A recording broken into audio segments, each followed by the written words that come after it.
Aleyhisselam yani توجیه تو 50 سالگیش باقی موند. زن نگرفت علیه السلام دیگر زن گرفتگیش نه. برای تمام فرزندها از خدیجه بود. یعنی 4 دختر فاطمه، زینب، ام کلثوم، رقیه و قاسم همش کی بود؟ از رسول از خدیجه.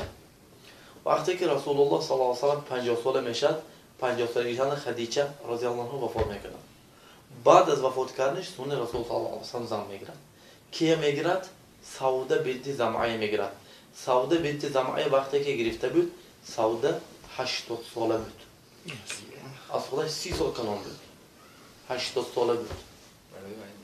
فهمیدید؟ چند ساله بود یعنی؟ 80 ساله بود. 80 ساله زنه میگیرد. یعنی خودش 30 سال کلانه. 80 ساله است. سنن بعضی عایشه رضی الله عنها یگانه بیکر یعنی دختری خونه که گرفت این کی بود؟ عایشه بود. دیگه زنها همش چی بود یعنی؟ زنهای کلانسال، زنهایی که یعنی شوهر کرده بودن، شوهرشون وفات کرده یا که طلاق مثلا داشته بودن، اینا گرفت. یعنی رسول صلی الله علیه و دیگه یگان دختر گرفتگیش نه دیگه. یعنی مقصد زن گرفتن رسول هر یک زننده مقصد بود. برای که رسول الله صلی الله علیه و سلم یعنی این که رسول الله مدینه دولت شدگی. از دیگه قبیله ها زن میگیرد تا که با قبیله چی شود؟ نزدیک شود. فهمیدید؟ سونی با مثلا چی میگیرد یعنی مثل صفیه رضی الله عنها و بزنه گرفت برای چی؟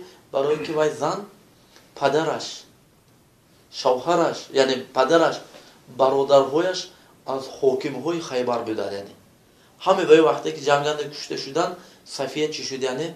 صفیه که دیروز یعنی یک دختر و خواهر حاکمای خیبر بود، یک چی شد یعنی کنیز شد.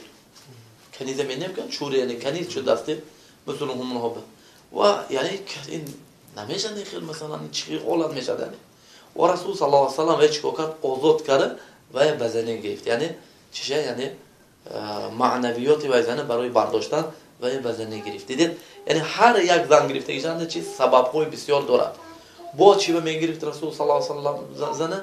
برای که کارهایی که رسول الله صلی الله علیه و سلم خونه به میشد، یعنی کوچه به مردم میبینن، لیکن بعضی چیزها هایی که خواننده مثلا که یعنی مرتبه چیزای دیده نمیتونن هم خیلی نه و این کارهای زنها به تعلق بدگی چیزها و چیزهای یعنی مرد زنها به گفته نمیتونن.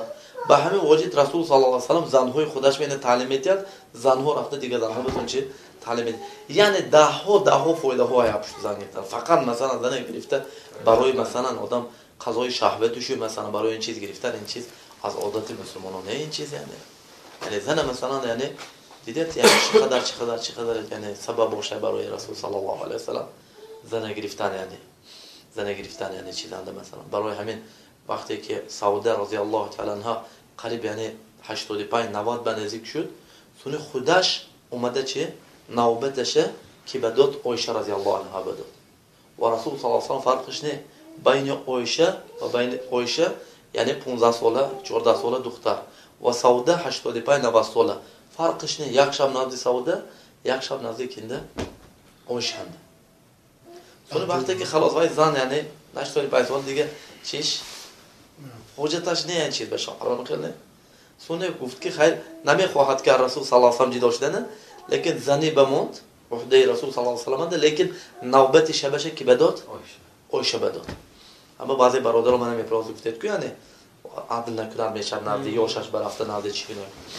با بعضی برادران میپرسن میگوید که یعنی ما میگوید یعنی دویم زن گرفتنی و دویم زن مثلا خودش راضی که مثلا چی میگوید که یک ماه به یک بار بیایی یا که هفته به یک بار بیایی راضی هم میگوید یعنی من میگم که خیر میگوید انا این حدیث مثلا رسول صلی الله علیه و سلم با سعوده همین کار کرده بود که من گفتم ما فی مشکل این خیلی اگر همین حدیث به عمل کردن موجود توی هم یک خواهر مسلمه 85 ساله یا 90 سالگی تو انا وای خواهر اگر خودش نوبت شتیه داره اهلا و سهلا سلام علیکم گفته گرفته کرده.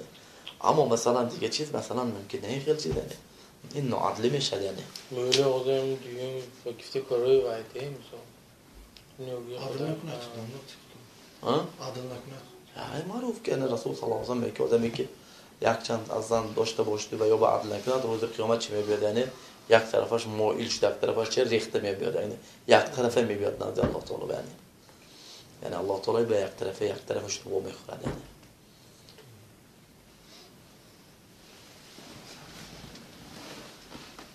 Biz dağıtanda böyle yaşlıyız. Maktab aşık koyarız onda.